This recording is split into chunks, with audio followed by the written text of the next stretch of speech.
Hey guys, welcome back to Make a Reaction Reviews, where we reaction review to things on the internet. And today we're returning to Bill Maher. I don't know if you guys are sick of him yet, but since he's been back, he's been on a roll. So just to stay up to date with the clips that I want to react to, they might be coming out like the rest of this week. You'll see him here and there. I also would like to apologize if you can hear the groundwork going on outside. It is getting late and I don't want to lose light, so I'm just gonna go ahead and film it. Just bear with me. And today we're gonna reacting to New Rule: How the Left Was Lost, real-time HBO, uploaded 6 hours ago, and 210,000 views with 9.2 thousand likes. So get right into it, but before you do, if you like this type of videos, please like, comment, subscribe, hit that bell to get your notifications when I do upload. All of that really does help with the algorithm, guys. And if you'd like to support the channel even further, you can donate. My PayPal link is in the description box below. Of course, it helps, but you don't have to. Just like, comment, subscribe. And another great way to support this channel is either join my brand new membership program or my brand new Patreon. Different levels, different tiers, different perks. Or you can visit my brand new merch shop. Other than that, sit back, relax, and enjoy the video. All right, here we go. And finally, New Rule: it's depressing enough having just had a birthday and being 66. Please don't ask me to start doing grown-up things like run for president. A few weeks ago, Fox News' Dana Perino, a former Bush press secretary, suggested that the Democrats should recruit me to run for president, which is kind of special because it means that in the space of 20 years, Bush press secretaries have gone from telling me I need to watch what I say. They need to watch what they say, watch what they do, and this is not a time for remarks like that. There never is. They've gone from that to wondering if I should run for president. It'll be interesting to see if Bill Maher is recruited to run for the presidency. Now, some people think this means I've changed. I assure you, I have not. I am still the same unmarried, childless, pot-smoking libertine I always was.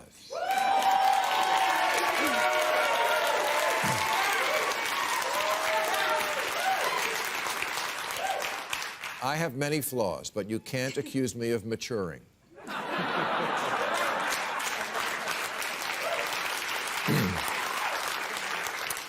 Let's get this straight. It's not me who's changed. It's the left, who is now made up of a small contingent who've gone mental and a large contingent who refuse to call them out for it. But I will. That's why I'm a hero at Fox these days.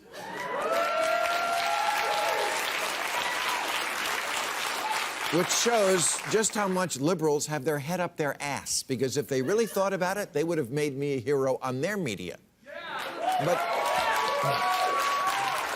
But that can't happen in this ridiculous new era of mind-numbing partisanship, where if I keep it real about the nonsense in the Democratic Party, it makes me an instant hero to Republicans. The same thing happened in reverse to Darth Vader's daughter, Liz Cheney, who is now a hero to liberals simply because she recognizes Biden did not steal the last election. What a sad commentary on our politics, where simply acknowledging reality is now seen as a profile in courage. All right, stopping it there. He said a lot. Okay, so what do you guys think? Bill Maher for president? Actually, I don't know. He's kind of a moderate these days, so wouldn't be the worst choice amongst the choices that we have. And he mentioned that like 20 years ago they were asking him to shut his mouth, and now he's deeming him a hero and that he should be the next president of the United States, or he should run for president. But as we all know, in the last 20 years, the political labels and parties are sort of shifted and swung around. I mean, if you look at data, Republican kind of have stayed where it always been, are like conservative, and that's kind of the definition of conservatism, is like it just conserves what it believes in, the ideology or the culture or what they think the culture should be. I do think conservatism is a bit different now with the younger generation. I think like things like gay marriage is not really a big deal anymore. There's even conservatives who would be down for legalizing marijuana and stuff like that. But for the most part, it hasn't shifted so much. But when it comes to Democrat or liberal, it has swung crazily to the other side. And anybody who didn't shift crazy left is now kind of considered a moderate or conservative, which is really not the case, because most of those people would be considered classical liberals of yesterday. It's just like me. Like, I'm with Bill Maher. I am a pot smoking, sort of free spirited hippie, libertarian, if anything. But because I have a certain belief system, like, I don't know, free speech, then all of a sudden people think I'm a conservative. Whereas free speech was a thing of liberalism back in the day, right? And so I think a lot of people are just sort of feeling politically homeless, or just threw their hands up and said, I don't care, I don't have any labels, which I think you should go with, no labels. Because when you put labels on yourself, then you belong to your tribe, and all these rules come along, and that's not my thing. And I hate when people do that. He pointed it out where, like, you know, people will call you libtard tomorrow, but then you side with them, and all of a sudden they want you on Fox News and doing all the interviews on all the conservative platforms. But as soon as you say something they don't like again, they throw you the whole person away. Same thing happened with Dave Chappelle. When Dave Chappelle came out, you know, his special a couple of years ago, and people saw him sort of the beacon of free speech. But as soon as he said something bad about Candace Owens, all the conservatives wanted to throw him away. It's this stupid tribal ideology. It's really stupid. I hate that, and both sides do it. Conservatives do it, and liberals do it. But anyway, let's get back into it. People sometimes say to me, you didn't used to make fun of the left as much. Yeah, because they didn't give me so much to work with.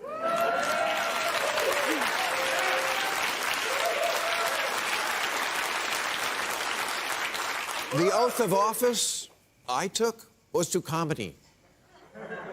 And if you do goofy shit, wherever you are on the spectrum, I'm going to make fun of you, because that's where the gold is. And the fact that they are laughing at it should tell you something. It rings true. I mean, I haven't heard his audience applause so much for stuff like this before, so maybe things are, you know, this tide is changing.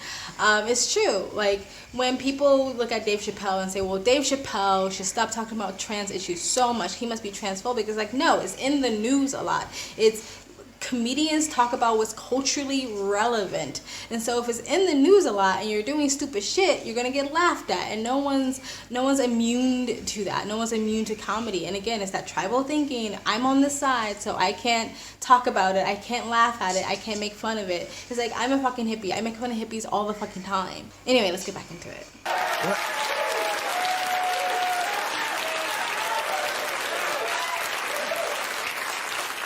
When normal people read that San Francisco has basically legalized shoplifting, they think Democrats have gone nuts. They think, you know, that Ted Cruz guy seems like a real stiff. But at least he believes in the concept of shopping with money.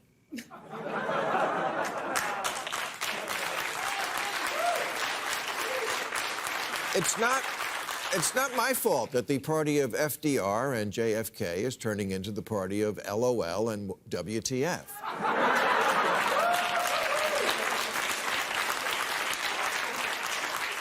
Members of Congress tweeting things like cancel rent, cancel mortgage, and no more policing or incarceration, declaring that capitalism is slavery, canceling Lincoln and Dr. Seuss, teaching children they're oppressors and math is racist, making Mr. Potato Head gender neutral, and now an emoji for pregnant men. AKA, the left has lost their freaking shit. They are losing hold of the power that they have, and sort of, instead of going back to the middle, it's like they're going far to the left to try to grab onto these extremist far left progressives to sort of keep them afloat or whatever. And it's just freaking bonkers. Most people see this stuff and they're like, what the fuck is happening? You're losing your mind.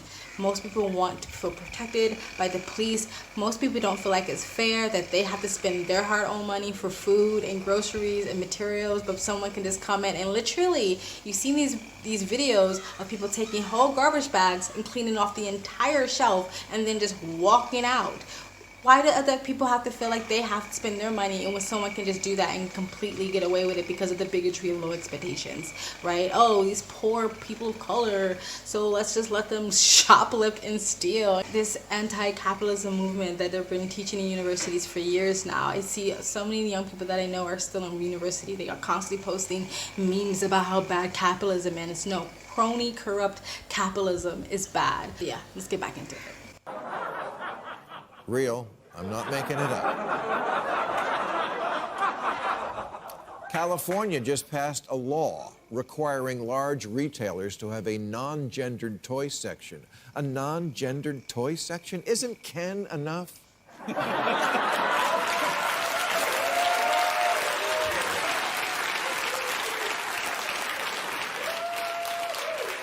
We need a law for that? Do you have to inject yourselves into everything? From where you can throw a frisbee to who can braid hair? This is why so many people, by the way, were triggered by COVID policies. They were already sick of rules. Regulation should be a good issue for Democrats. It's certainly one they're associated with. And I think the average voter would agree that banks and chemical plants and drug companies need watching. Telling a company, you can't dump the waste from your hog farm straight into the water supply. We're mostly all for that. But Democrats have become a parody of themselves, just making rules to make rules because it makes you feel like you're a better person. Making sure that everything bad never happens again, which you can never fully do. It just makes everyone else's life a drag. He's so true. It makes you feel like a better person without actually being a better person. And I think he's hit the nail on the head with the whole restrictions and rules and all this stuff in the past 2 years.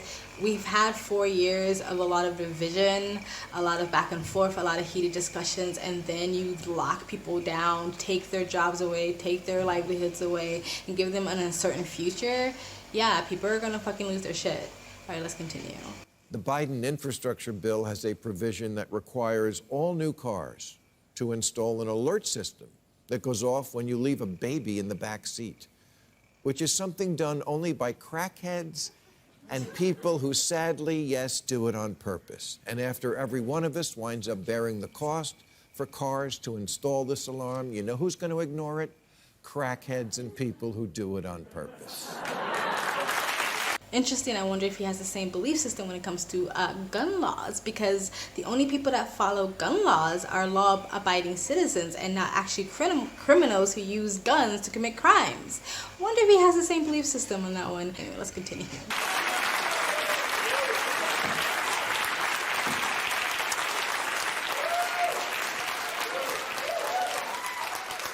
A sensor light is not going to fix this problem, and Democrats no longer possess the common sense to understand that not every problem in the world can be fixed with a regulation.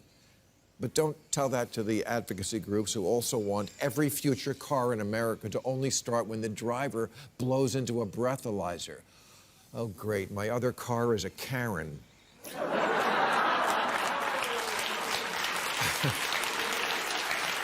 Hey.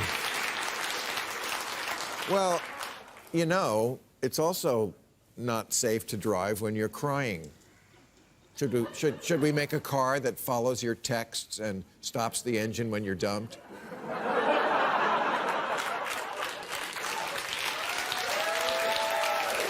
I think his point he's trying to make is that the state of the government is trying to become a parent or a nanny government or a nanny state, which is try to protect grown-ass people from making adult decisions for themselves.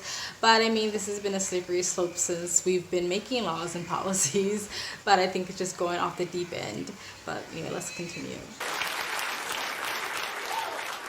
Racism is bad. How about a car that won't start unless you play a message about tolerance from George Takei?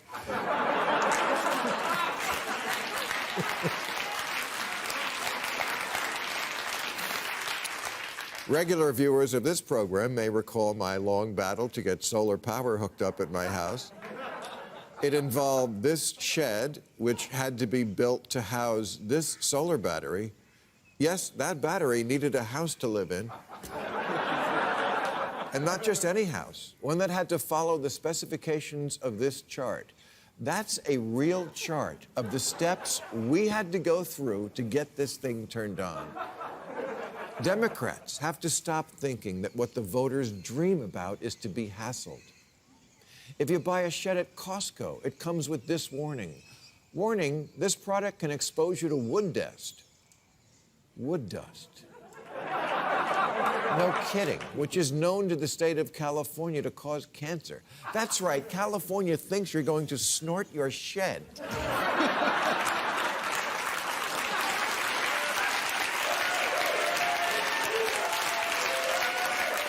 I totally agree with you with the regulations things, and I have conversations like this with people who live in like places like India or Thailand or Vietnam or Cambodia, where there's a little bit less regulations when it comes to building things, and it can be a double-edged sword. Sometimes things are built improperly and they fall apart and harm people, but other things can just be done quickly and more efficiently, and people could be more self-sufficient because they don't have to go through all this red tape and bureaucracy and approval to just build a balcony on their house or build a shed in a backyard or something like that.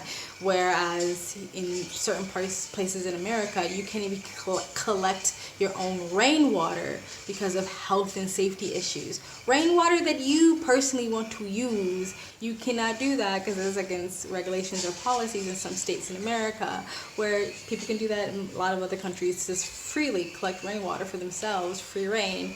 I guess hence it's free. People won't stop you from getting free things. But here in like small towns or villages or cities, like if a water pipe breaks or electricity line goes down or something like that, yeah, there are experts and people who do those jobs efficiently who will come out and fix it, but we don't have to wait for the state or the government and all these laws and policies to go through just to fix something and get it done. And a lot of times, depending on the village or the town or how small it is, the people who live there, the villagers themselves, the town folks, they will just fix it. They'll find the person in their community that is really good at that and tell them to fix it, so they can be more self-sufficient instead of just relying all the time on the government to be like, okay, now you can do it, it's fine. Again, this is double-edged sword. There's pros and cons to having less red tape, but for me, I honestly like it better this way. Anyway, let's continue. I don't want to blow Pinocchio. I just want to put the lawnmower away. All right, guys, that was Real Time with Bill Maher. Tell me, guys, what do you think of what he said, what I said? Let's have a conversation down below in the comment section. Let me know if you like these Bill Maher videos. I'm coming out with them more fast because, like, again, he's came back from hiatus, so more of the clips are coming out, and the ones that interest me, I want to react to, like, timely instead of waiting like a week later. But anyway, let me know in the comment section below if you like these videos. Please like, comment, subscribe, hit that bell to get your notifications when I do upload. All of that really does help with the algorithm, guys. And if you support the channel even further, you can donate. My PayPal me link is in the description box below and also in the comment section. Of course, it helps, but you don't have to. You can just like, comment, and subscribe. And another great way to support this channel is either join my brand new membership program or my brand new Patreon. Different levels, different tiers, different perks, or you can visit my brand new merch shop.